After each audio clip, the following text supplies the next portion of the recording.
అల్లం చట్నీ మనం ఎలా రుచికరమైన అల్లం చట్నీ తయారు చేసుకుందాం. మెంతులు,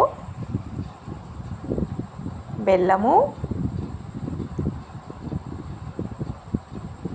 అల్లము,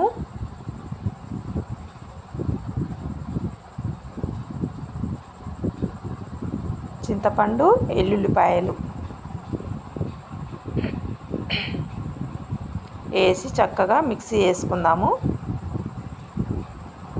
కొంచెం కారము,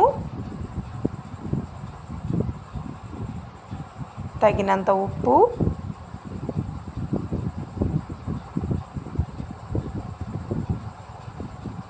మిక్సీ చేసుకోవాలి.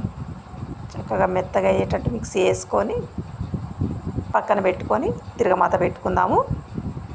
ఆయిల్ పెట్టి జీలకర్ర, ఎండుమిర్చి, పసుపు, కొద్దిగా కరివేపాకు,